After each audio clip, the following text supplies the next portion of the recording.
등골 다 빨아먹고 도망친 그 독사 같은 년한테 가서 제사 밥이나 구걸해. 어디라고 기어들어와.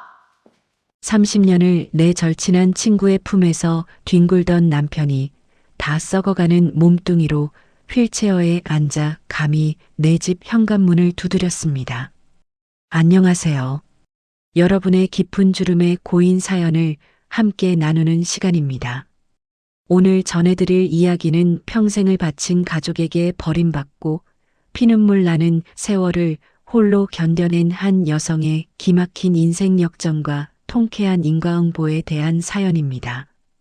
이야기 시작 전 구독과 좋아요, 알림 설정은 저희에게 큰 힘이 됩니다. 그럼 오늘의 사연 속으로 들어가 보겠습니다. 매서운 칼바람이 거실 창문을 거칠게 흔들던 지난 겨울의 어느 날이었습니다. 따뜻한 보일러 온기가 도는 거실 소파에 앉아 평화롭게 뜨개질을 하던 제 귓가에 무겁고도 신경질적인 초인종 소리가 울려 퍼졌습니다. 인터폰 화면을 확인한 순간 저는 들고 있던 털실을 바닥에 떨어뜨리고 말았습니다. 화면 속에는 뼈만 앙상하게 남은 초라한 노인이 낡은 휠체어에 의지한 채 고개를 푹 숙이고 있었습니다. 그리고 그 휠체어 손잡이를 잡고 있는 사람은 다름 아닌 제 큰아들이었습니다. 30년. 무려 30년이라는 세월이 흘렀습니다. 제 등골을 빼먹고 제 심장을 갈갈이 찢어놓고서 그 잘난 사랑을 찾아 떠났던 그 인간. 한때는 제 남편이라 불렸던 그 사내가 이제는 죽음의 그림자를 길게 들이운 채 제가 피땀 흘려지어 올린 이 집의 문턱을 감히 넘으려 하고 있었던 것입니다. 문을 열어달라며 애타게 부르는 아들의 목소리가 인터폰 너머로 희미하게 들려왔지만 저는 돌부처처럼 굳어 한 발자국도 움직일 수 없었습니다. 아니, 움직이고 싶지 않았습니다. 그 앙상한 노인의 얼굴을 보는 순간 제 머릿속에는 지난 30년간 꾹꾹 눌러 담아왔던 시퍼런 한과 눈물겨운 세월이 주마등처럼 스쳐 지나갔기 때문입니다. 대체 무슨 낯짝으로 내 앞에 나타난 것일까? 나를 버리고 선택했던 그 여자, 내 가장 친한 친구였던 혜란이는 어디다 두고 이 꼴로 나타난 것일까? 수만 가지 생각과 함께 저는 아직도 생생하게 기억나는 30년 전에 그 끔찍했던 지옥 속으로 다시 끌려 들어가는 듯한 착각에 빠졌습니다. 23, 뭣도 모르던 꽃다운 나이에 저는 가난한 집안의 장남이었던 그 사람과 백년가약을 맺었습니다. 단칸방 셋방살이로 시작한 신혼은 혹독했지만 그래도 사랑 하나면 모든 것을 이겨낼 수 있을 줄 알았습니다. 저는 새벽같이 일어나 동대문 시장으로 나가 옷감을 떼어다 팔았고 밤에는 손가락이 부르트도록 삭바느질을 하며 악착같이 돈을 모았습니다. 시부모님의 병원비, 시동생들의 학비, 그리고 하루가 다르게 커가는 우리 두 아이의 분유가까지. 제 몸이 부서지는 것은 안중에도 없이 오로지 이 가정을 일으켜 세우겠다는 일념 하나로 짐승처럼 일만 했습니다. 그렇게 10년을 하루같이 희생한 덕분에 남편은 조그만 인쇄소를 차릴 수 있었습니다. 기계가 돌아가는 소리를 들으며 처음으로 부둥켜 안고 울었던 그날의 기억이 아직도 제 가슴 한구석에 흉터처럼 남아 있습니다. 이제야 숨통이 좀 트이나 싶었습니다. 남들처럼 외식도 하고 예쁜 옷도 사입으며 평범하게 늙어갈 수 있을 거라 믿어 의심치 않았습니다. 하지만 제가 식모처럼 엎드려 바닥에 때를 벗기고 있을 때 남편은 밖에서 다른 꿈을 꾸고 있었습니다. 어느 순간부터 남편의 귀가가 늦어지기 시작했습니다. 거래처 접대가 많아졌다는 핑계를 댔지만 그의 셔츠 깃에서는 늘 낯선, 그러나 어딘가 아주 익숙한 싸구려 향수 냄새가 났습니다. 저는 애써 현실을 부정했습니다. 남편이 일에 지쳐 그럴 것이라 스스로를 세뇌하며 밤마다 끓어오르는 불안감을 억눌렀습니다. 하지만 꼬리가 길면 밟힌다고 했던가요? 남편의 외도는 너무나도 충격적이고 기만적인 방식으로 제 눈앞에 실체를 드러내고 말았습니다. 그날은 유난히 비가 많이 쏟아지는 여름이었습니다. 남편의 인쇄소에 우산을 가져다 주러 갔던 저는 굳게 닫힌 사장실 문 너머로 들려오는 낯익은 웃음소리에 그 자리에 얼어붙고 말았습니다. 그 웃음소리의 주인공은 중학교 시절부터 제 속마음을 터놓고 지냈던 이 세상에서 유일하게 제 고단한 삶을 위로해주던 절친한 친구 혜란이었습니다. 문틈 사이로 얽혀있는 두 사람의 그림자를 본 순간 제 온 세상은 무너져 내렸습니다. 하지만 그것은 지옥의 시작에 불과했습니다. 남편은 제가 모든 사실을 알게 되었다는 것을 눈치채고도 눈 하나 깜짝하지 않았습니다. 오히려 그동안 억눌러왔던 본색을 드러내며 짐승만도 못한 짓을 저지르기 시작했습니다. 남편이 어떻게 제 가슴에 대못을 받고 이 집을 나갔는지, 그리고 혜란이가 저를 보며 어떤 표정을 지었는지, 그 기막힌 날의 진실은 지금부터 조금씩 아주 적나라하게 들려드리겠습니다. 당신들이라면 과연 문 밖에 서 있는 저 병든 배신자를 용서할 수 있을까요? 인쇄소 사장실 문틈 사이로 남편과 제 10년지기 친구 혜란이가 엉켜있는 모습을 목격했던 그 여름날, 저는 손에 들고 있던 우산을 바닥에 떨어뜨린 것도 모른 채 억수같이 쏟아지는 빗속을 미친 여자처럼 내달렸습니다. 하늘이 무너진다는 말은 틀렸습니다. 제 발밑의 땅이 쩍쩍 갈라져 저를 아득한 심연으로 끌어내리는 듯한 끔찍한 공포와 배신감이 온몸을 휘감았습니다. 빗물인지 눈물인지 모를 것이 뺨을 타고 쉴 새 없이 흘러내렸고 숨이 턱턱 막혀와 길바닥에 주저앉아 짐승처럼 울부짖었습니다. 어떻게 나한테, 아니 어떻게 그 두 사람이 나에게 이럴 수 있단 말인가. 혜란이는 제가 시댁의 구박과 지독한 가난에 시달릴 때마다 제 등을 두드려주며 함께 울어주던 유일한 안식처였습니다. 남편은 제 젊음과 건강을 갉아먹으며 세운 그 인쇄소의 명패를 달던 날 평생 내 손에 물 한 방울 안 묻히게 하겠다며 맹세했던 사람이었습니다.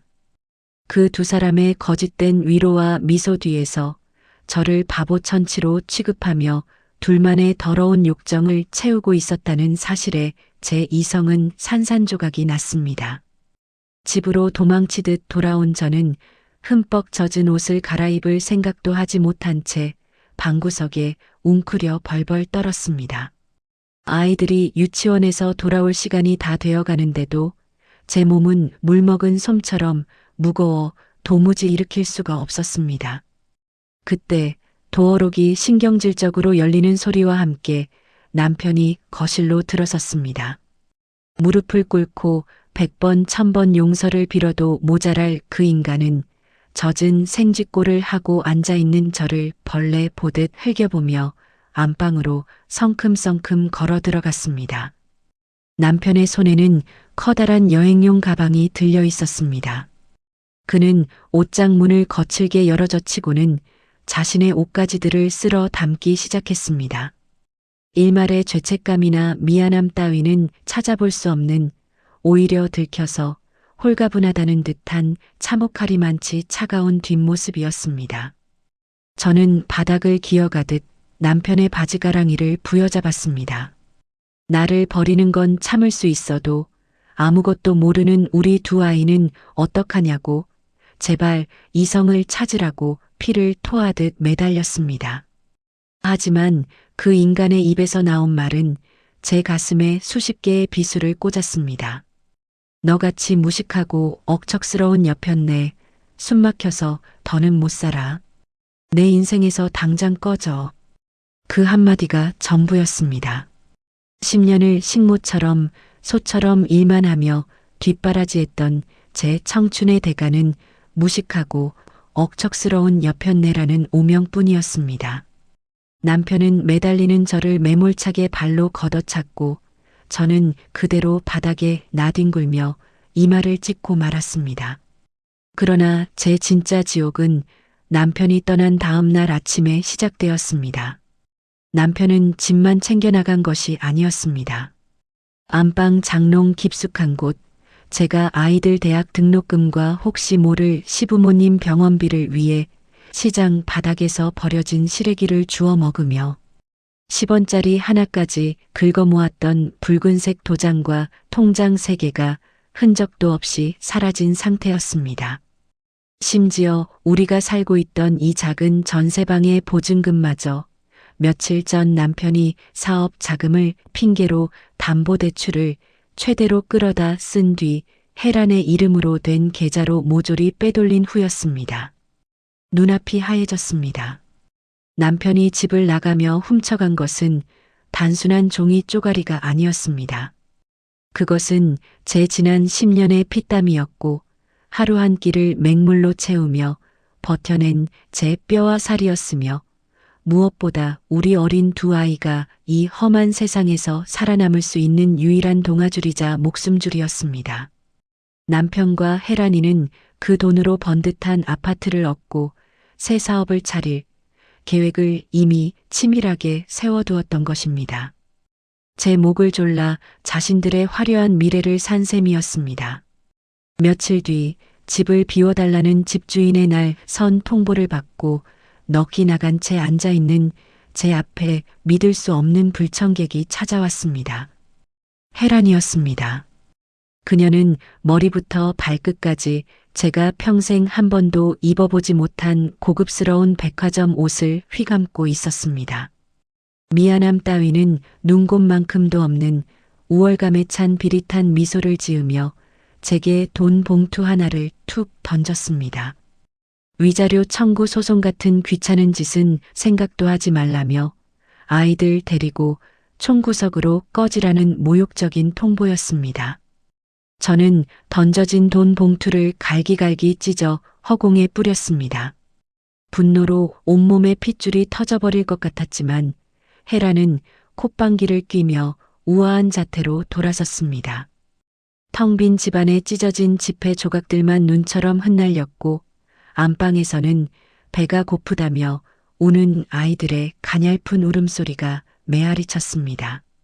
내 손으로 믿었던 도끼에 제 발등을 찍힌 것도 모자라 그 도끼에 우리 아이들의 미래까지 난도질 당한 참담한 현실 앞에서 저는 차라리 죽음을 선택하고 싶었습니다.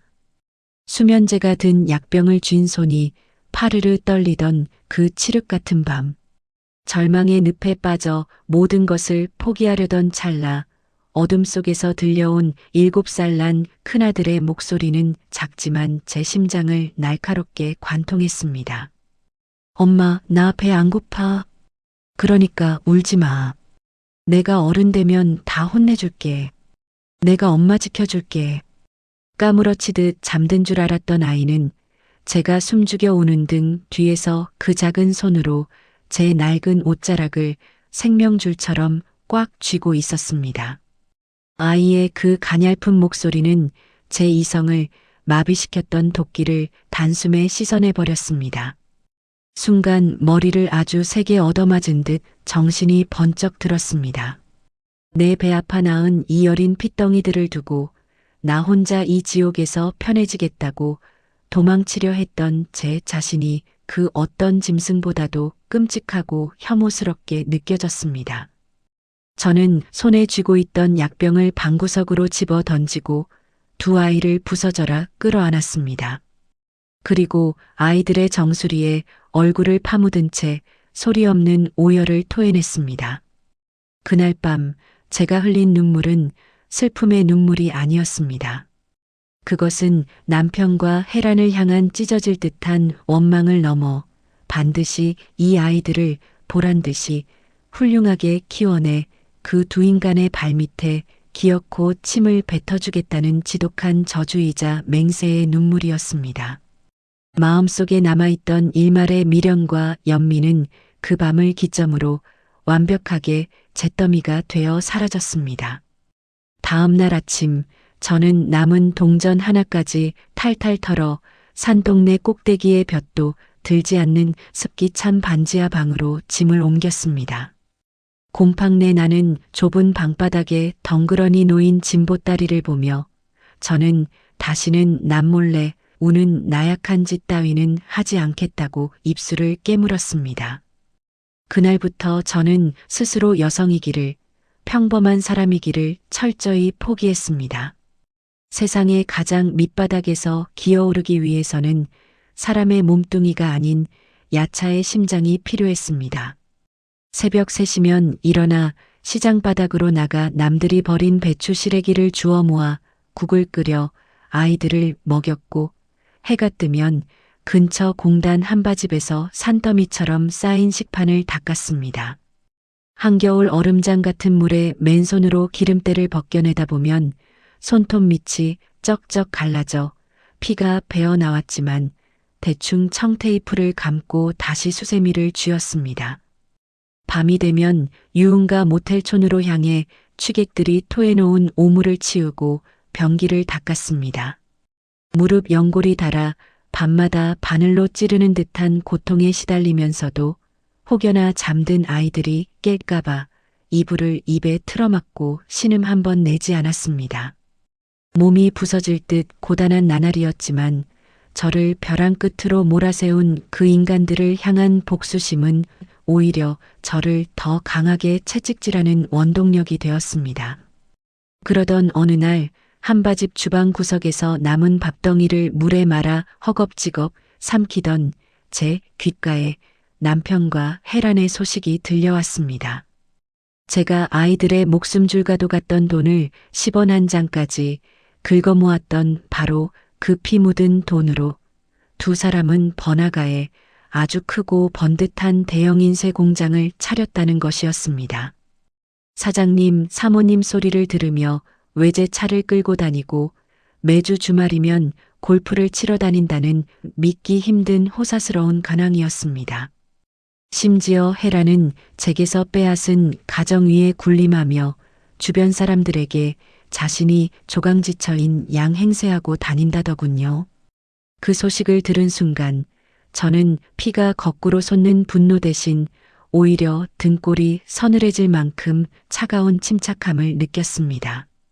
어설픈 분노는 아무것도 해결해주지 않는다는 것을 너무나 잘 알고 있었기 때문입니다.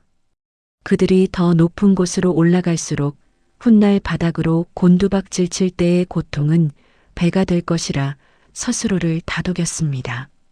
언젠가 그들의 숨통을 끊어놓기 위해서는 지금 이 진흙탕 속에서 더 철저하게 구르고 더 악착같이 돈을 모아야만 했습니다. 그리고 하늘은 무심하지 않았습니다. 도끼로 똘똘 뭉쳐 기계처럼 일만 하던 제 인생을 완전히 뒤바꿔 놓을 기적 같은 귀인을 만나게 된 것은 매일 새벽 시장. 뒷골목에서 남들이 코를 쥐고 피하는 거대한 음식물 쓰레기통을 맨손으로 치우며 악착같이 푼돈을 모으던 무렵이었습니다. 시장에서 가장 큰 건어물 도매상을 하던 피도 눈물도 없이 깐깐하기로 소문난 이른이 넘은 꼬부랑 할머니 한 분이 계셨습니다. 모두가 두려워 피하던 그 노파가 몇 달째 비가 오나 눈이 오나 군말 없이 남의 쓰레기장까지 치우며 주변을 청소하는 저의 지독한 억척스러움을 오랫동안 말없이 지켜보고 있었던 것입니다. 시장 바닥에서 제일 지독하고 깐깐하기로 소문났던 건어물 도매상 할머니. 그 노파가 새벽 안개를 뚫고 제 발밑에 툭 던져놓고 간 묵직한 보따리의 정체는 돈뭉치도 먹다 남은 음식물 쓰레기도 아니었습니다. 떨리는 손으로 풀어본 그 검은 비닐봉지 안에는 시장 바닥에서는 구경조차 하기 힘든 최고급 완도산 전복 말린 것과 흠집 하나 없는 최상급 건의 삶이 가득 들어 있었습니다. 그리고 삐뚤빼뚤한 글씨로 무심하게 적힌 쪽지 한 장이 들어 있었죠. 이거 팔아서 원금은 내일 새벽 이 자리에 가져다 놔라.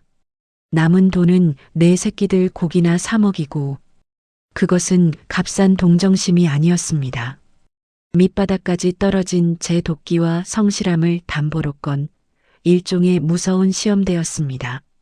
저는 그날 당장 식당 한바지비를 하루 쉬겠다고 말한 뒤 그 보따리를 머리에 인 채 강남의 최고급 한정식 집과 요정들의 뒷문을 무작정 두드리기 시작했습니다. 문전박대를 당하고 잡상인 취급을 받으며 소금 세례를 맞으면서도 저는 수면제를 쥐고 울던 아이들의 창백한 얼굴을 떠올리며 악착같이 버텼습니다. 나를 짐승처럼 버린 남편과 혜란에게 뼈저린 복수를 하기 위해서는 이까짓 수모는 아무것도 아니었습니다. 제 이마에서 흐른 피땀과 절박함 덕분이었을까요? 결국 그 질 좋은 물건들은 해가 지기 전에 몽땅 팔려나갔고 저는 다음날 새벽 정확히 원금과 이자를 할머니의 발밑에 내려놓았습니다. 할머니는 말없이 저를 위아래로 훑어보시더니 그날부터 저를 자신의 가게로 출근하라고 명하셨습니다. 그것이 제 인생을 완전히 뒤바꿔 놓은 전국구 건어물 도매상 정숙 상회의 위대한 시작이었습니다. 할머니 밑에서 장사를 배우는 과정은 그야말로 뼈를 깎는 고통의 연속이었습니다.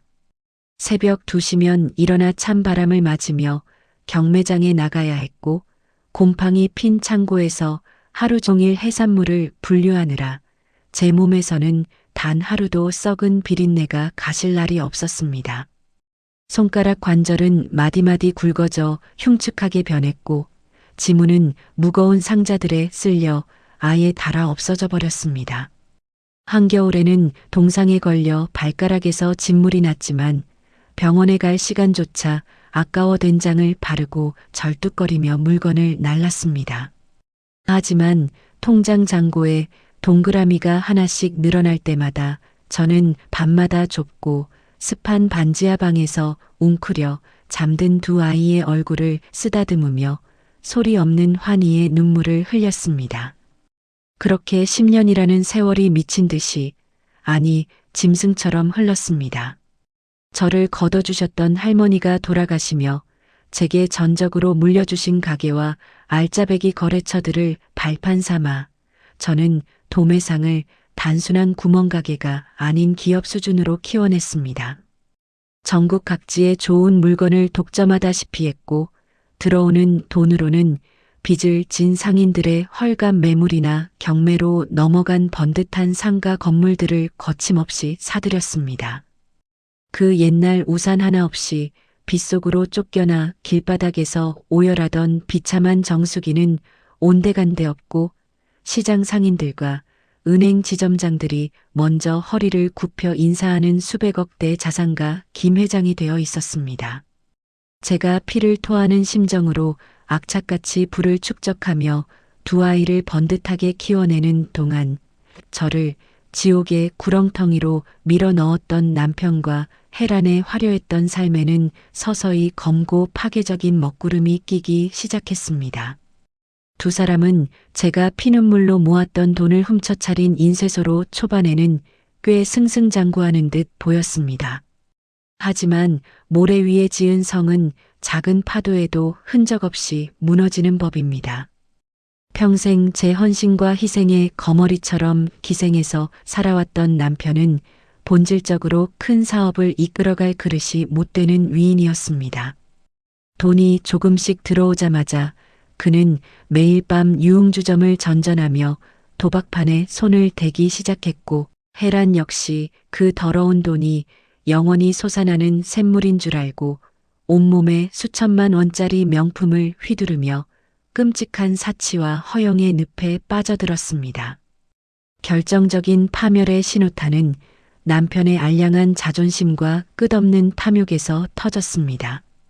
제 피 묻은 돈으로 성공한 주제에 동종업계에서 최고의 사업가 소리를 듣고 싶었던 남편은 무리하게 사채까지 끌어다 쓰며 공장 규모를 무식하게 확장했습니다.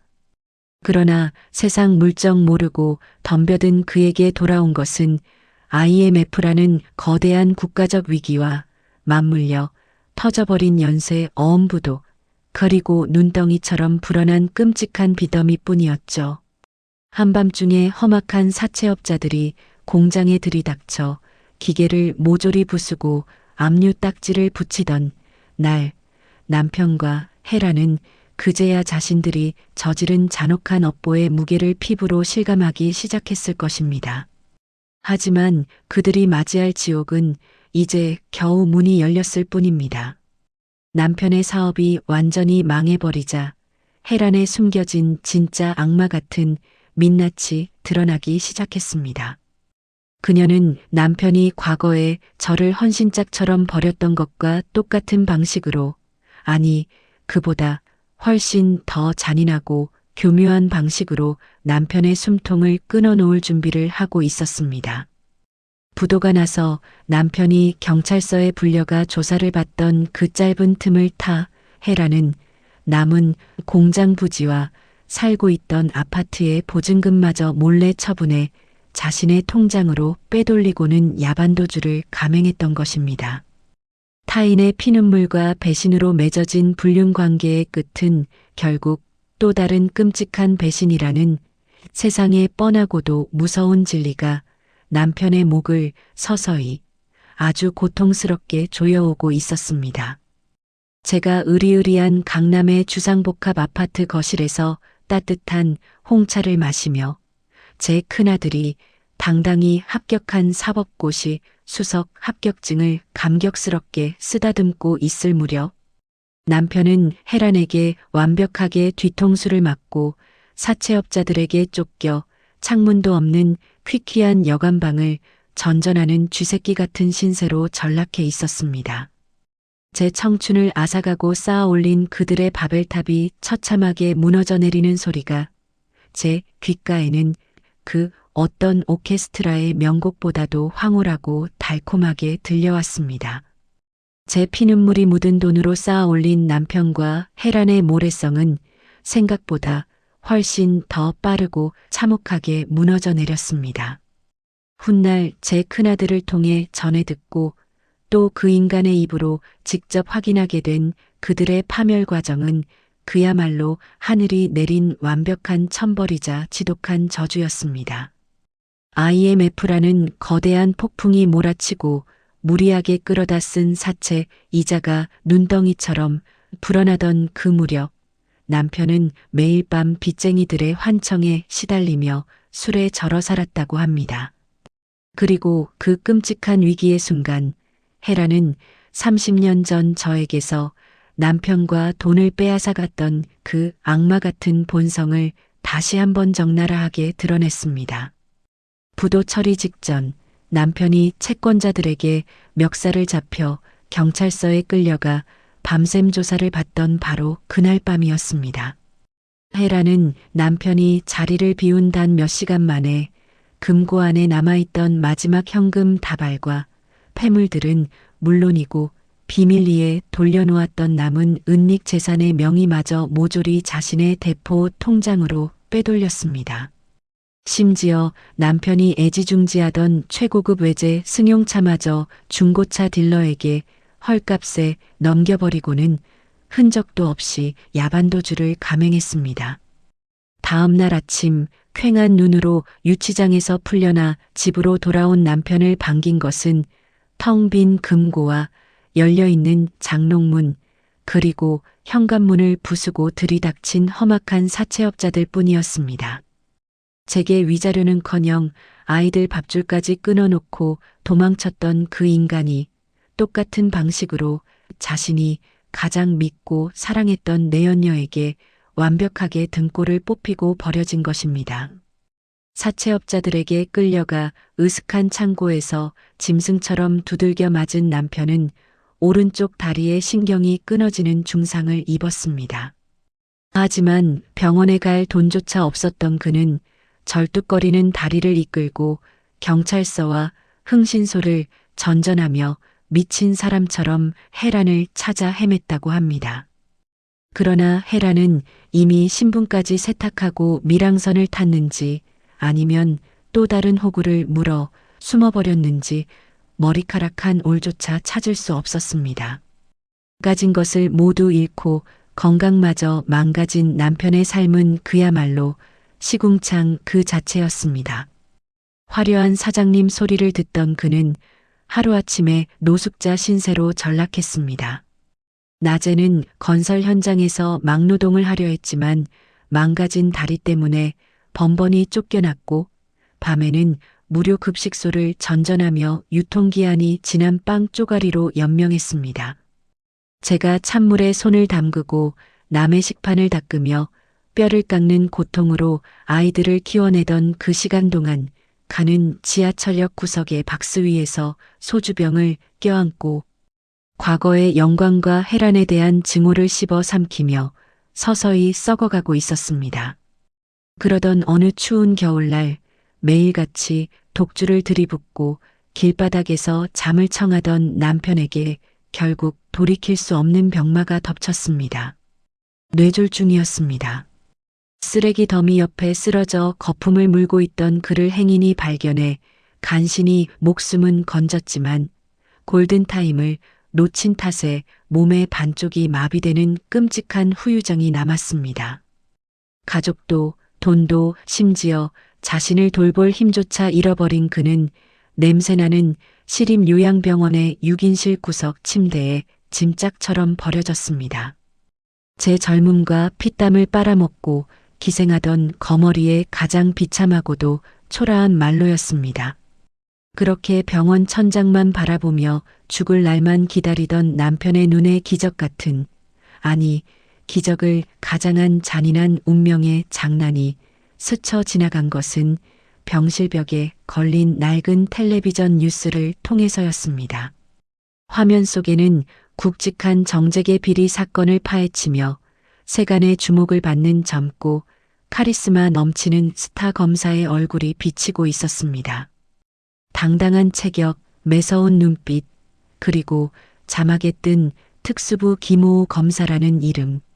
남편은 텔레비전을 뚫어져라 쳐다보다 이내 온몸을 부들부들 떨며 오열을 터뜨렸습니다. 그 잘나가는 대한민국 최고의 엘리트 검사가 바로 30년 전 자신이 짐승만도 못한 혹 덩어리라며 가차없이 내다버렸던 제 큰아들이었기 때문입니다. 제가 남의 음식물 쓰레기를 치우고 한겨울 맨손으로 건어물을 나르며 도끼로 키워낸 그 핏덩이가 세상을 호령하는 검사가 되어 텔레비전 화면 속에서 빛나고 있었던 것입니다. 그 순간 남편의 썩어빠진 머릿속에는 일말의 죄책감보다도 지독하게 이기적인 안도감과 헛된 희망이 피어올랐다고 합니다. 내 핏줄이니까, 천륜이니까 나를 모른 척하지는 않겠지. 나를 이 지옥 같은 곳에서 꺼내 최고급 병실로 옮겨주겠지. 남편은 병원 사회복지사에게 바닥에 머리를 찧어가며 매달렸습니다. 자신이 저 유명한 김 검사의 친아버지이니 제발 그 검사실로 전화 한 통만 넣어달라고, 자신을 그곳으로 데려다 달라고 애걸복걸했습니다. 결국 사회복지사의 연락을 받은 아들은 아버지라는 작자가 나타났다는 소식에도 놀라거나 당황하는 기색 하나 없이 자신의 사무실로 그를 데려오라 지시했습니다. 휠체어에 실려 아들의 화려한 검사실로 들어선 남편은 아들의 얼굴을 보자마자 짐승 같은 울음을 터뜨리며 바닥으로 기어 내려와 아들의 바짓가랑이를 부여잡았습니다. 늙고 병든 아비를 용서해달라고, 내가 해란히 그 독사 같은 년한테 속아서 너희들을 버렸던 거라고 변명과 거짓 눈물로 범벅된 역겨운 감성파리를 쏟아냈습니다. 남편은 아들이 같이 눈물을 흘리며 자신의 앙상한 손을 잡아줄 것이라 굳게 믿어 의심치 않았습니다. 하지만 서류에서 눈을 뗀 아들의 눈빛은 마치 벌레를 내려다보는 듯한 서늘하고 잔혹한 빙하였습니다. 아들은 아버지의 눈물겨운 쇼를 묵묵히 내려다보다가 단 한 번의 온기도 없는 쇳소리 같은 목소리로 짧게 한마디를 내뱉었습니다. 당신이 지은 죄에 대한 처분은 당신을 낳아준 하늘이 아니라 당신이 버린 내 어머니가 결정하실 일입니다. 가시죠. 아들은 경호원들을 시켜 오열하는 남편을 강제로 휠체어에 구겨 넣었습니다. 그리고 30년의 세월을 뛰어넘어 피골이 상접한 배신자를 직접 제 집 앞마당으로 끌고 온 것이었습니다. 남편은 아들의 벤틀리 뒷좌석에 짐짝처럼 실려오며 제가 수백억 대의 자산가가 되어 강남 한복판의 대저택에 살고 있다는 사실을 전해 듣고는 경악과 공포에 질려 실신 직전까지 갔다고 했습니다. 그렇게 매서운 칼바람이 몰아치던 겨울날, 제 큰아들은 30년 전 자신과 저를 벼랑 끝으로 밀어뜨렸던 그 병든 악마의 휠체어 손잡이를 쥔 채 제가 있는 대저택의 초인종을 눌렀던 것입니다. 육중한 마호가니 원목으로 만들어진 대저택의 현관문이 천천히 열리던 그 순간 30년 동안 제 가슴 속에서 시퍼렇게 멍들어 있던 거대한 응어리가 일순간에 터져나가는 듯한 묘한 전율이 온몸을 감쌌습니다. 바깥에는 살을 에이는 듯한 매서운 겨울의 칼바람이 몰아치고 있었지만 최고급 대리석이 깔린 제 집의 거실은 그 어떤 한파도 뚫고 들어오지 못할 만큼 따뜻하고 안락했습니다. 그리고 그 따뜻한 온기가 새어나가는 현관문 문턱 너머 뼛속까지 얼어붙은 앙상한 노인 하나가 낡은 휠체어에 구겨진 채 짐승처럼 덜덜 떨고 있었습니다. 제 아들의 차가운 시선을 등에 업고 휠체어에 앉아있던 남편은 천천히 열리는 문 사이로 드러난 제 모습을 보는 순간 숨을 헉하고 들이켰습니다. 30년 전 그 인간의 기억 속에 남아있는 제 모습은 비가 새는 단칸방에서 화장기 하나 없는 얼굴로 삭바느질을 하던 촌스럽고 억척스러운 파출부 아줌마였을 것입니다. 하지만 지금 그의 흐리멍덩한 동공에 비친 저는 맞춤 제작된 우아한 실크 블라우스를 입고 목에는 값비싼 진주 목걸이를 두른 채 수십 명의 직원을 호령하는 수백억 대 기업의 김 회장이었습니다. 그의 입술이 파르르 떨리며 무언가 말을 꺼내려 했지만 뇌졸중의 후유증으로 마비된 반쪽짜리 얼굴에서는 흉측한 침방울과 알아들을 수 없는 짐승의 앓는 소리만 새어 나왔습니다. 여보. 정수가. 마침내 그의 입에서 억눌린 쇳소리처럼 튀어나온 그 두 단어는 제 귓전을 때리는 순간 소름 끼치는 구역질을 유발했습니다. 남편은 휠체어에서 벗어나려 발버둥을 치다 그대로 차가운 현관 대리석 바닥으로 고꾸라졌습니다. 그리고는 제게 한 발자국이라도 더 다가오기 위해 마비되지 않은 왼쪽 팔과 다리만으로 바닥을 질질 끌며 벌레처럼 기어오기 시작했습니다. 이탈리아산 최고급 대리석 바닥 위로 길바닥을 전전하며 묻혀온 그의 더러운 구두 밑창 자국과 시궁창 냄새가 역겹게 번져나갔습니다. 하지만 저는 뒷걸음질 치지 않았습니다. 오히려 그 더럽고 비참한 꼴을 제 두 눈에 영원히 각인시키겠다는 듯 얼음장처럼 차가운 시선으로 그의 정수리를 내려다보았습니다. 남편은 제 발끝에 간신히 매달려 바닥에 얼굴을 지식이며 통곡하기 시작했습니다. 어떻게든 제 동정심을 유발해 보려는 그 얄팍하고도 처절한 몸부림은 가히 눈물겨울 지경이었습니다. 그는 뭉개진 발음으로 자신이 헤란히 그 독사 같은 년에게 완벽하게 속아 넘어갔던 것이라고 매일 밤 저와 아이들을 그리워하며 피눈물을 흘렸다고 새빨간 거짓말을 늘어놓았습니다. 자기가 죽을 죄를 지었으니 제발 이 넓은 집의 보일러실이나 창고 구석이라도 좋으니 얼어 죽지 않게만 거두어 달라고 애원했습니다. 자신이 살면 얼마나 더 살겠냐며 그저 눈 감기 전에 자식들이 떠먹여주는 따뜻한 밥 한 술 먹고 훗날 죽어서 제삿밥이나 얻어먹을 수 있게 제발 가족의 자리로 받아달라는 뻔뻔한 구걸이었습니다. 그의 구차한 변명과 더러운 눈물이 제 최고급 실크 바지 밑단을 적시는 것을 가만히 내려다보며 저는 속으로 비릿한 조소를 삼켰습니다. 30년 전 수면제를 쥐고 아이들과 함께 생을 마감하려 했던 그 지옥 같은 밤. 그 밤의 뼈 시린 한기를 한겨울 얼음물에 맨손으로 남의 식판을 닦으며 쩍쩍 갈라졌던 내 손톱 밑의 고통을 단 한 줌의 온기조차 허락되지 않아 서로의 체온의 의지에 밤새워 떨던 내 어린 새끼들의 눈물을 감히 저 따위 알량한 감성팔이 눈물 몇 방울로 씻어내려 하다니요. 하늘이 두 쪽 나도 제 눈에 흙이 들어가는 한이 있어도 그런 일은 일어날 수 없었습니다. 저는 그 벌레만도 못한 인간을 향해 단 한 줌의 분노나 흥분조차 허락하지 않았습니다.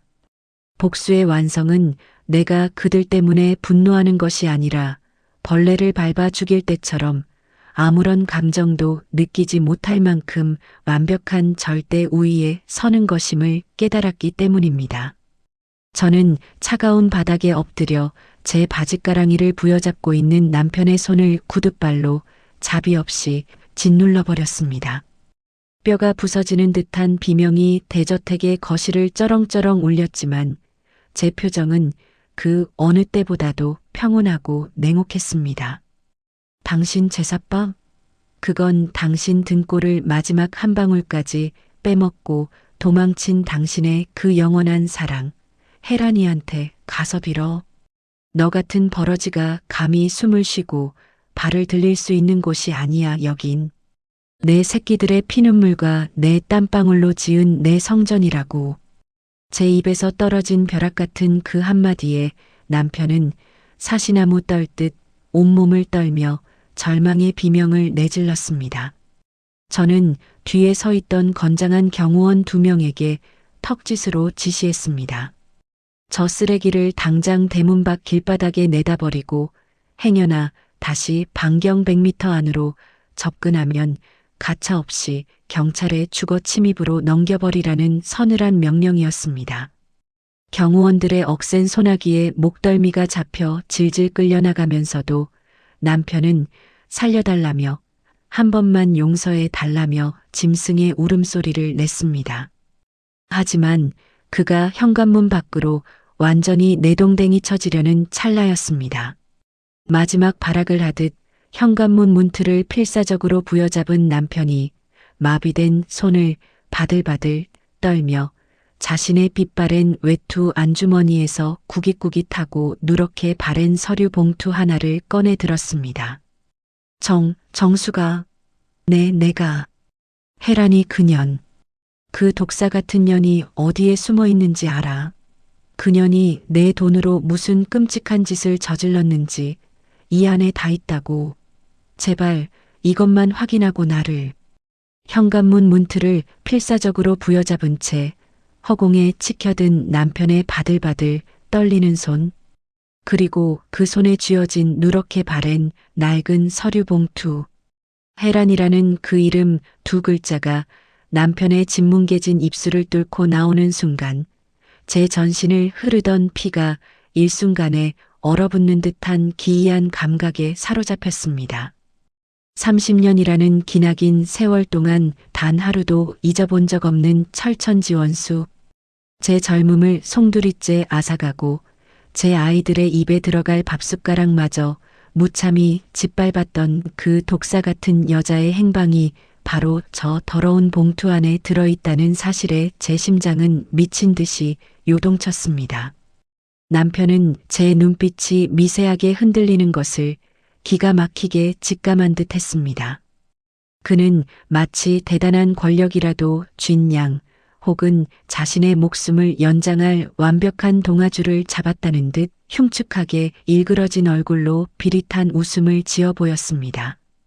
이 봉투를 줄 테니 자신을 이 저택의 따뜻한 방 한 구석에 받아달라는 그야말로 악마의 거래를 제안하는 그 뻔뻔하고도 역겨운 태도. 그는 여전히 30년 전 제게 윽박지르며 군림하던 그 알량한 가부장의 환상에서 단 한 발자국도 벗어나지 못한 어리석은 짐승에 불과했습니다. 하지만 그는 완벽하게 착각하고 있었습니다. 지금 그의 눈앞에 서 있는 여자는 30년 전 빗속에서 바짓가랑이를 부여잡고 오열하던 힘없는 파출부 정수기가 아니었습니다. 산전수전 공중전을 겪으며 수백억의 부를 거머쥔 피도 눈물도 없는 철의 여인 김 회장이었습니다. 저는 천천히 아주 우아한 걸음으로 현관 바닥을 기고 있는 남편에게 다가갔습니다.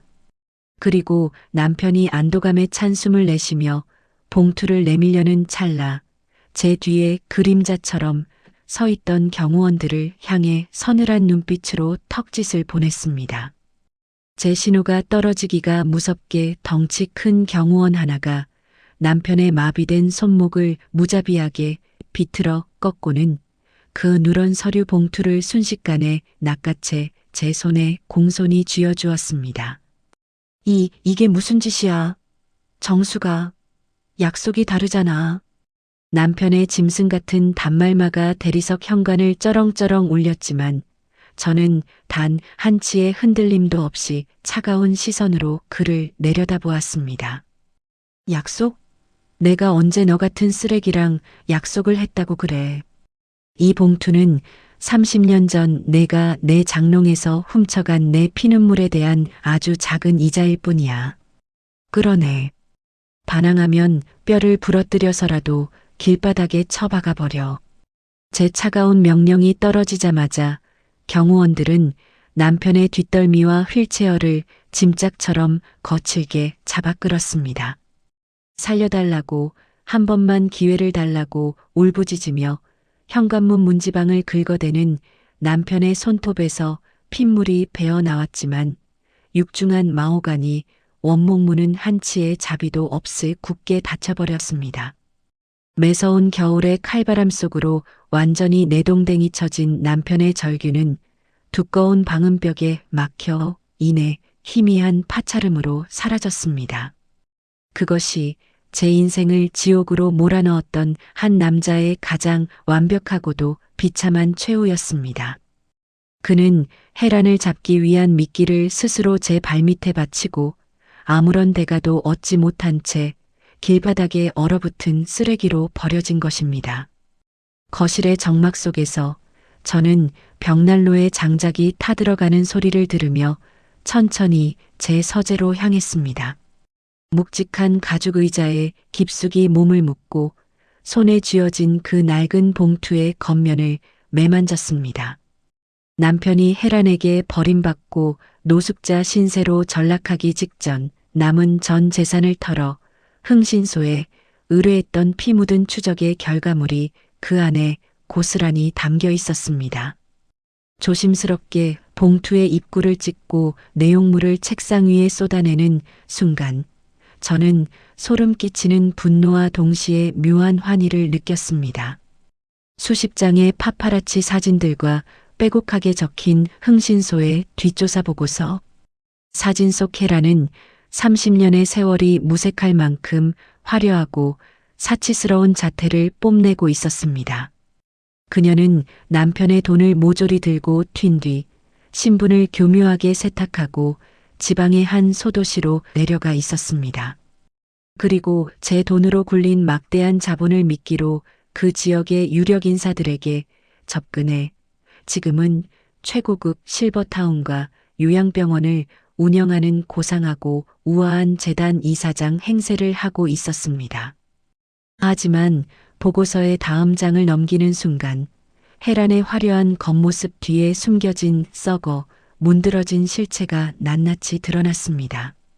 그녀는 평생을 남의 피를 빨아먹고 살았던 버릇을 버리지 못했습니다. 겉으로는 노인들을 위한 최고급 시설을 표방하며 막대한 입주 보증금을 끌어모았지만 뒤로는 치매에 걸리거나 가족이 없는 외로운 노인들의 명의를 도용해 불법 대출을 받고 요양병원의 정부 지원금을 수십억 단위로 횡령하는 파렴치한 사기극을 벌이고 있었습니다.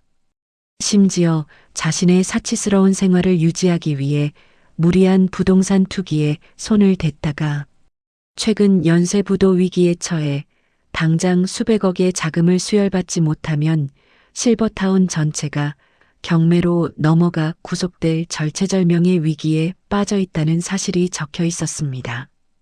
그야말로 하늘이 내려준 완벽한 사냥터였습니다. 남의 가정을 파탄내고 노인들의 고열을 빨아먹으며 세운 그녀의 더러운 모래성을 제 손으로 직접 흔적도 없이 짓밟아버릴 수 있는 가장 치명적인 약점이 제 손에 들어온 것입니다. 저는 끓어오르는 복수심을 차갑게 식히며 아주 치밀하고도 잔혹한 사냥을 준비하기 시작했습니다. 헤란이 그토록 애타게 찾고 있는 수백억 대의 자금력을 갖춘 구원자, 바로 그 미끼가 되어 그녀의 숨통을 서서히 조여가기로 마음먹었습니다. 저는 즉시 제 밑에서 일하는 수석 변호사와 비서진을 호출했습니다. 그리고 철저하게 제 신분을 숨긴 채 홍콩에 기반을 둔 거대한 사모펀드의 비밀스러운 VVIP 투자자로 위장하여 헤란의 실버타운 재단에 접근하라는 지시를 내렸습니다.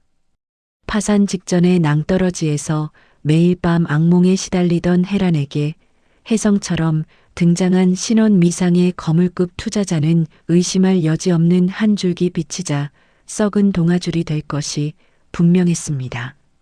한 달이라는 시간 동안 제 대리인들은 헤란의 간을 보며 그녀를 극도의 초조함과 희망 고문 속으로 몰아넣었습니다.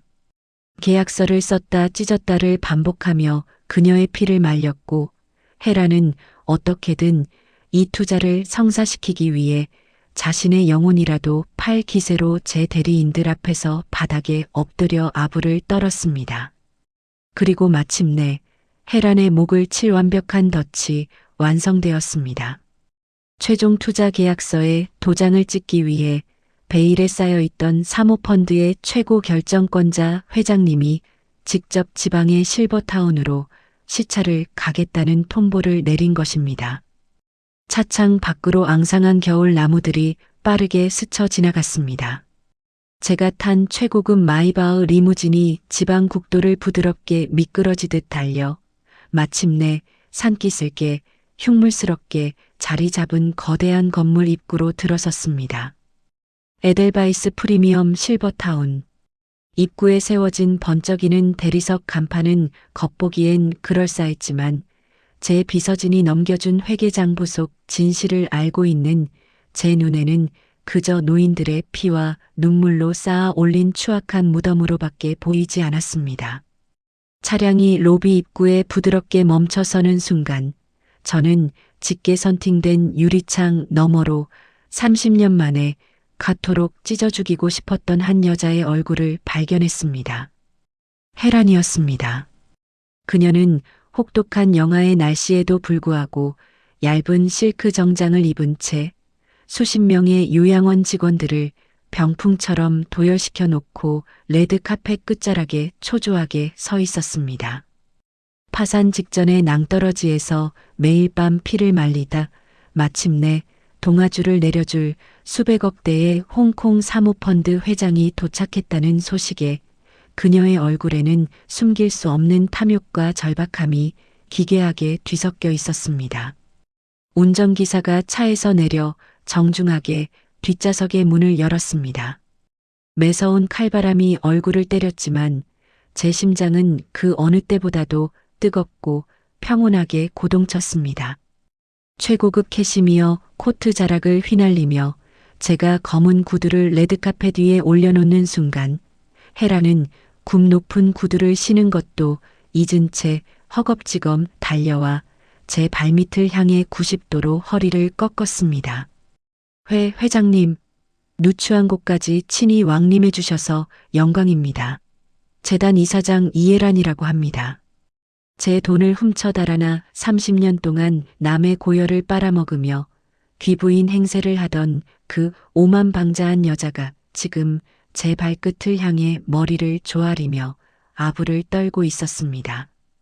제 얼굴 절반을 가리는 커다란 선글라스와 머리에 두른 화려한 스카프 탓인지 아니면 파산의 공포에 눈이 멀어서인지 헤라는 제 목소리와 채취를 전혀 알아채지 못했습니다. 그저 이 억만장자 투자자의 심기를 거스르지 않기 위해 숨소리조차 조심하며 제가 내딛는 걸음마다 카펫의 먼지를 털어낼 기세로 굽신거렸습니다. 30년 전 억수같이 쏟아지는 빗속에서 제게 몇 푼의 돈 봉투를 던지며 총구석으로 꺼지라고 비웃던 그녀의 화려한 미소가 지금 제 발밑에서 처참하게 구걸하는 비굴한 주름으로 바뀌어 있는 꼴을 보니 10년 묵은 체증이 씻겨 내려가는 듯한 소름 돋는 카타르시스가 느껴졌습니다. 저는 헤란의 알랑거리는 인사에 눈길 한 번 주지 않은 채 차가운 턱짓으로 앞장을 서라는 신호를 보냈습니다. 헤란은 황송하다는 듯 직원들을 물리고 직접 쟁걸음으로 저를 실버타운 꼭대기층에 마련된 VVIP 전용 응접실로 안내했습니다. 응접실의 무거운 방음문이 굳게 닫히고 제 덩치 큰 경호원들이 문 앞을 막아섰습니다. 방 안에는 오직 저와 헤란 그리고 제 수석 비서만이 남았습니다. 헤란은 덜덜 떨리는 손으로 최고급 닭이 세트에 끓는 물을 부으며 차를 우리기 시작했습니다. 그녀의 시선은 오로지 제 비서가 테이블 위에 올려놓은 서류 가방, 즉 수백억 원의 자금 수혈이 약속된 최종 투자 계약서에만 꽂혀 있었습니다. 그녀는 차를 내려놓으며 어떻게든 제 환심을 사기 위해 이 실버타운이 얼마나 전도유망한 곳인지 앵무새처럼 떠들어대기 시작했습니다. 저는 소파 깊숙이 몸을 기대고 앉아 가증스러운 그녀의 변명을 조용히 감상했습니다. 그리고 그녀가 숨을 고르는 찰나 천천히 손을 들어 제 얼굴의 절반을 가리고 있던 짙은 선글라스를 벗어 테이블 위에 소리나게 내려놓았습니다.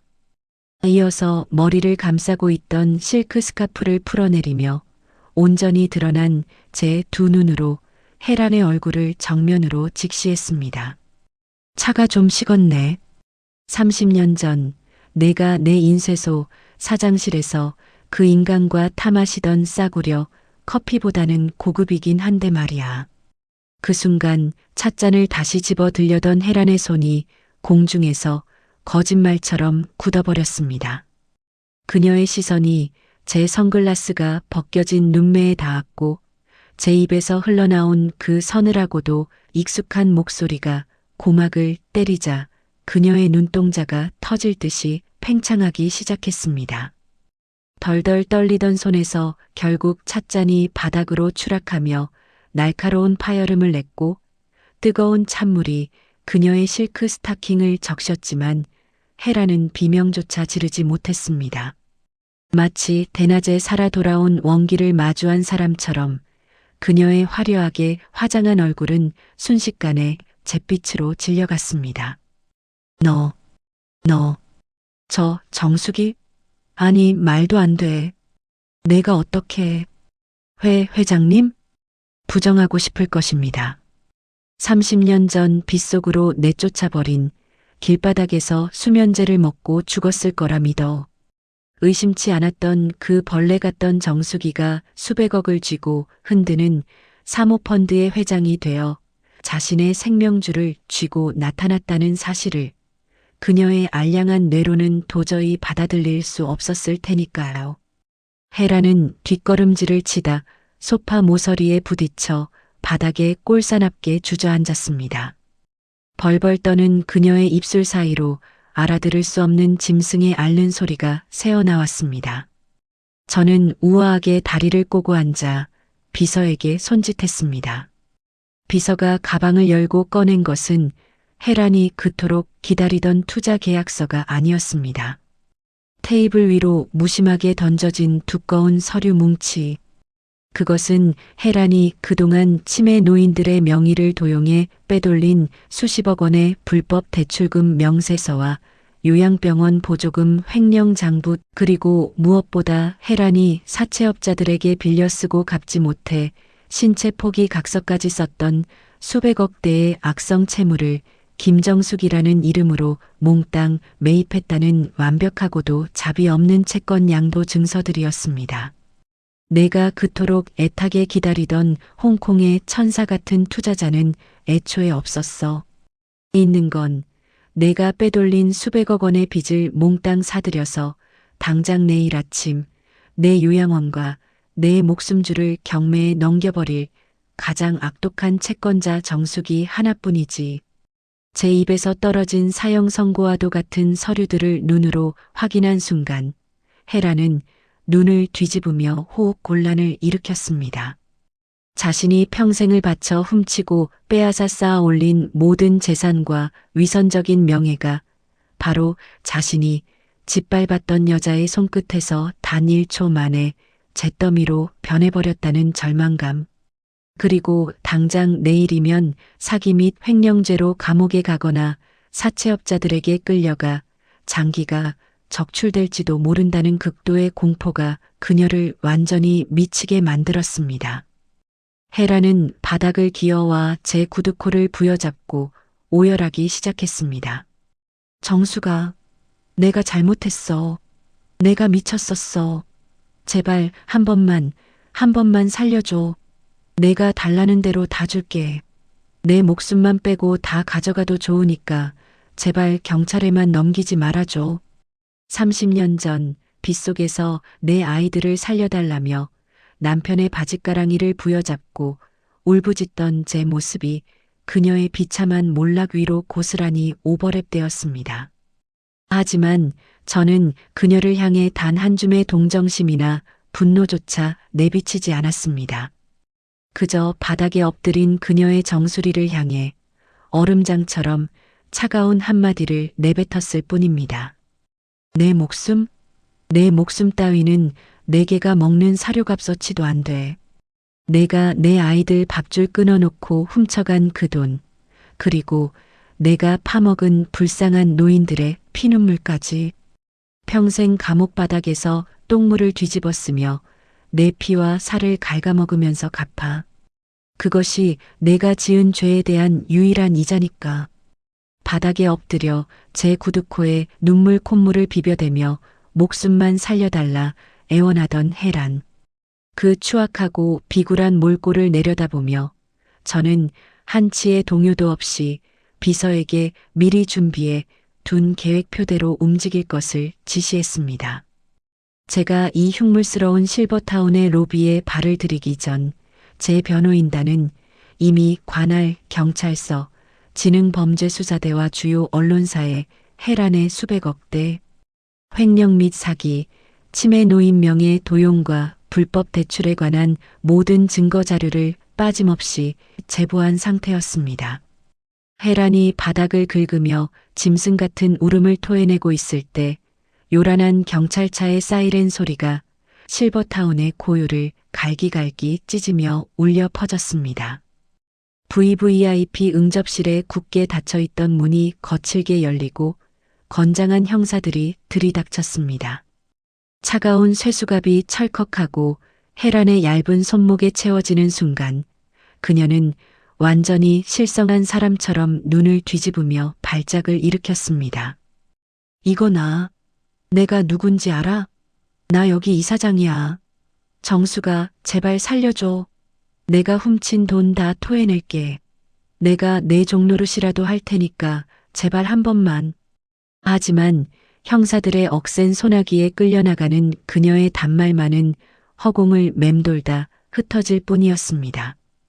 헤란이 수갑을 찬 채 질질 끌려 로비로 내려왔을 때 레드카펫 양옆에 도열해 있던 수십 명의 직원들과 소란스러운 소리에 방에서 몰려나온 실버타운의 어르신들은 경악을 금치 못했습니다. 우아하고 고상한 귀부인 행세를 하며 군림하던 이사장의 진짜 민낯이 노인들의 고열을 빨아먹고 정부 보조금을 빼돌린 파렴치한 사기꾼으로 낱낱이 벗겨지는 순간이었습니다. 미리 대기하고 있던 언론사 카메라들의 플래시가 무자비하게 터졌고 헤라는 헝클어진 머리로 얼굴을 가리며 경찰차 뒷좌석에 짐짝처럼 처박혔습니다. 그녀가 탄 경찰차가 사이렌을 울리며 멀어지는 것을 창밖으로 조용히 내려다보며 저는 30년 전 억수같이 쏟아지던 빗속에서 제게 돈 봉투를 던지고 비웃으며 돌아서던 그녀의 뒷모습을 떠올렸습니다. 타인의 피눈물로 쌓아 올린 바벨탑은 결국 가장 비참한 자신의 무덤이 된다는 세상의 이치를 그녀는 감방의 차가운 시멘트 바닥에서 평생을 구르며 뼈저리게 깨닫게 될 것입니다. 헤란이 구속된 후 실버타운은 당연히 엄청난 혼란에 빠졌습니다. 분노한 피해자 가족들이 몰려들었고 시설은 곧바로 폐쇄될 위기에 처했습니다. 하지만 저는 이 실버타운을 경매로 공중분해시켜버리는 대신 제가 매입한 채권을 바탕으로 재단을 합법적으로 인수했습니다. 그리고 헤란 밑에서 노인들을 학대하고 뒷돈을 챙기던 썩어빠진 직원들을 단칼에 모조리 해고하고 전국에서 수소문한 최고의 의료진과 헌신적인 요양보호사들을 새로 꾸렸습니다. 평생을 악착같이 돈만 모으며 짐승처럼 살아온 제가 처음으로 제 피 묻은 돈을 타인을 위해 쓰기로 결심한 순간이었습니다. 가족에게 버림받고 오갈 데 없는 독거노인들과 헤란에게 사기를 당해 전 재산을 잃고 길거리에 나앉을 뻔했던 어르신들을 위한 진짜 보금자리로 그곳을 완전히 탈바꿈시켰습니다. 그것은 헤란이 지은 더러운 죄악을 제 방식으로 씻어내는 과정이자 과거 빚에는 단칸방에서 추위와 굶주림에 떨던 제 자신과 어린아이들에게 보내는 따뜻한 위로이기도 했습니다.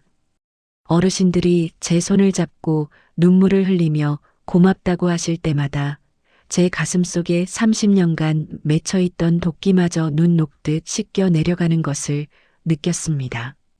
한편 제 대저택에서 큰아들의 손에 끌려 쫓겨나 매서운 겨울 길바닥으로 내동댕이 쳐졌던 제 전남편의 최후 역시 헤란의 몰락 못지않게 참혹하고 쓸쓸했습니다.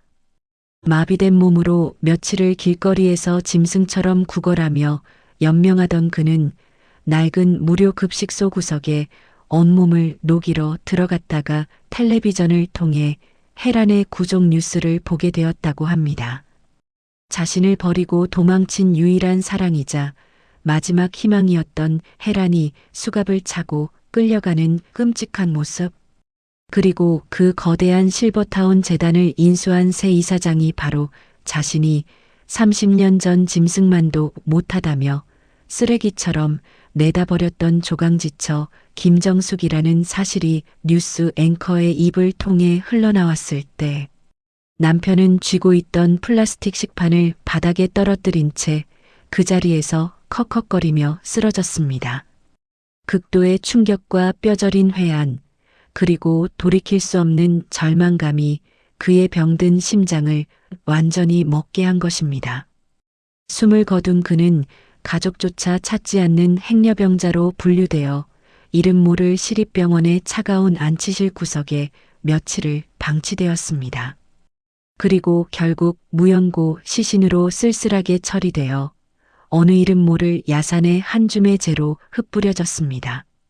제 청춘을 짓밟고 가족의 등에 칼을 꽂은 대가는 그 누구의 애도조차 받지 못하는 그토록 춥고 외롭고 비참한 죽음이었습니다. 남편이 이름 모를 야산의 한 줌의 재로 뿌려졌다는 소식을 전해 들었을 때 제 마음을 스치고 지나간 감정은 슬픔도 통쾌함도 아닌 지독할 만큼 고요한 무였습니다. 30년 전 억수같이 쏟아지는 빗속에서 바짓가랑이를 부여잡고 오열하던 제 청춘의 파편들은 그 인간의 허무하고도 비참한 죽음과 함께 완벽하게 풍화되어 허공으로 흩어졌습니다. 한때는 제 하늘이었고 한때는 제 숨통을 조이는 악마였던 사내가 세상에서 영원히 지워졌지만 제 삶에는 그 어떤 파문도 일지 않았습니다. 그것은 제가 그들을 향한 증오라는 무거운 짐마저도 완전히 내려놓았다는 진정한 해방의 증거였습니다. 반면 차가운 교도소 독방에 수감된 혜란의 삶은 죽음보다 더한 생지옥의 연속이었습니다.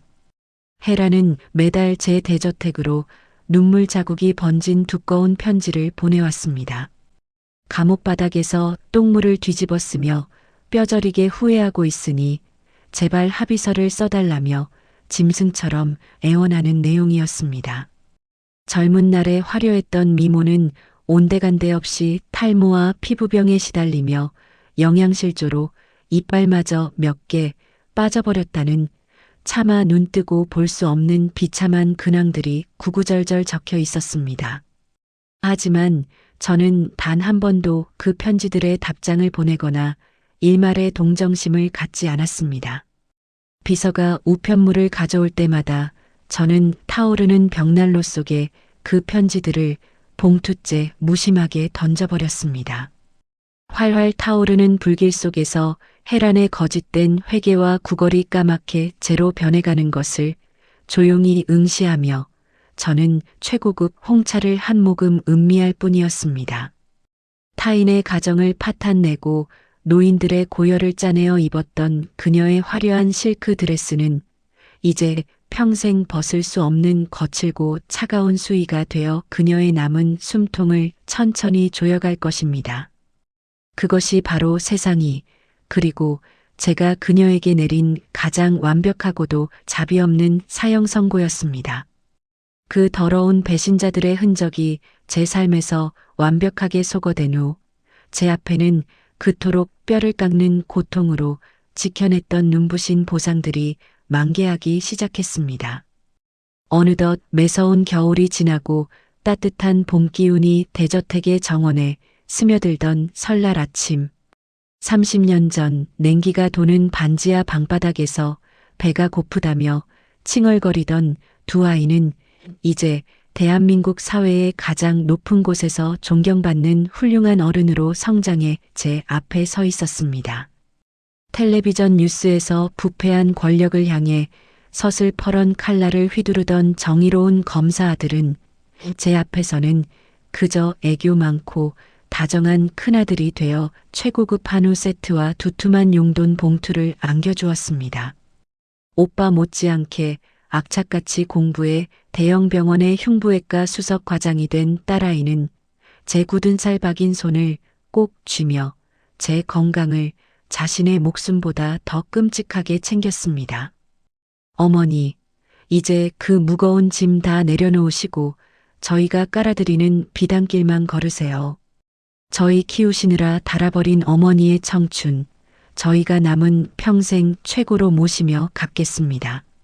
사법고시 수석 합격증을 가져왔을 때도 눈물 한 방울 흘리지 않았던 무뚝뚝한 아들이 제 발을 직접 씻겨주며 목맨 소리로 내뱉은 그 한마디에 저는 기어코 참았던 눈물을 터뜨리고 말았습니다. 눈에 넣어도 아프지 않을 손주들이 할머니라 부르며 제 품으로 안겨들 때 넓은 거실을 가득 채운 가족들의 따뜻한 웃음소리가 샹들리에 불빛 아래로 쏟아져 내릴 때 저는 30년 전 수면제를 쥐고 울던 그 지옥 같던 밤을 비로소 완벽하게 용서할 수 있었습니다. 제가 그 밤을 포기하지 않고 짐승처럼 살아남았기에 지금 이토록 찬란하고 눈부신 기적 같은 아침을 맞이할 수 있었으니까요. 제가 혜란에게서 빼앗아 합법적으로 인수한 실버타운 역시 이제는 정숙 실버재단이라는 새로운 이름으로 지역 사회에서 가장 존경받는 노인 복지의 요람이 되었습니다. 저는 도매상 사업은 전문 경영인에게 넘기고 일주일의 절반은 재단으로 출근하여 어르신들을 직접 돌보며 남은 여생을 바치고 있습니다. 비가 새는 단칸방에서 추위에 떨던 제 과거를 알기에 저는 재단의 모든 시설을 대한민국 최고급으로 유지하면서도 오갈 데 없는 독거노인들을 전액 무료로 모시고 있습니다. 어르신들이 제 두 손을 잡고 원장님 덕분에 죽기 전에 호강을 누려본다며 눈물을 훔치실 때마다 제 가슴 속에 맺혀있던 응어리들은 봄눈 녹듯 사라지고 그 자리에 타인을 향한 따뜻한 사랑과 평온함이 채워졌습니다. 누군가에게서 버림받았던 제가 이제는 수백 명의 외로운 이들을 품어주는 거대한 나무가 된 것입니다. 어느 늦은 밤 대저택의 테라스에 홀로 앉아 밤하늘의 별을 올려다보며 저는 지나온 30년의 세월을 가만히 반추해 봅니다. 가난과 배신 그리고 피눈물로 얼룩졌던 젊은 날의 상처들은 더 이상 저를 아프게 하지 않습니다. 오히려 그 상처들은 저를 수백억 대의 자산가로 흔들리지 않는 철의 여인으로 만들어준 단단한 흉터이자 영광스러운 훈장이 되었습니다. 진정한 복수란 나를 짓밟았던 자들을 바닥으로 끌어내리는 것에서 끝나는 것이 아니었습니다. 그들이 감히 쳐다볼 수도 없는 가장 높은 곳에서 내가 사랑하는 사람들과 함께 세상에서 가장 찬란하고 아름다운 일장을 살아가는 것. 그것이야말로 배신자들에게 꽂을 수 있는 가장 치명적이고도 완벽한 비수였습니다. 시청자 여러분, 정숙 씨의 기나긴 인생 여정, 어떻게 들으셨나요? 30년이라는 인고의 세월 끝에 악인들은 철저히 파멸했고 피눈물을 삼키며 묵묵히 선업을 쌓아온 정숙 씨는 마침내 세상에서 가장 눈부신 왕관을 쓰게 되었습니다. 우리네 인생도 이와 같지 않을까 싶습니다. 지금 당장 억울하고 가슴에 피가 맺히는 고통 속에 있을지라도 포기하지 않고 하루하루를 성실하고 단단하게 살아낸다면 언젠가 반드시 그 눈물겨운 씨앗들이 찬란한 열매를 맺는 날이 올 것입니다. 정숙 씨의 사연에 함께 울고 웃어주신 시청자 여러분께 진심으로 감사드립니다. 여러분의 따뜻한 응원이 있었기에 이 사이다 같은 참교육 결말이 더욱 빛날 수 있었습니다. 오늘 이 통쾌하고 감동적인 결말이 여러분의 삶에도 작은 위로와 희망의 불씨가 되었기를 바랍니다. 끝으로 저희 채널 구독과 좋아요, 알림 설정 꼭 부탁드리며 다음번에도 여러분의 꽉 막힌 속을 뻥 뚫어드리고 구분 등을 어루만져 드릴 새롭고 감동적인 사연으로 다시 찾아뵙겠습니다. 언제나 건강하시고 평안한 밤 보내시길 바랍니다. 감사합니다.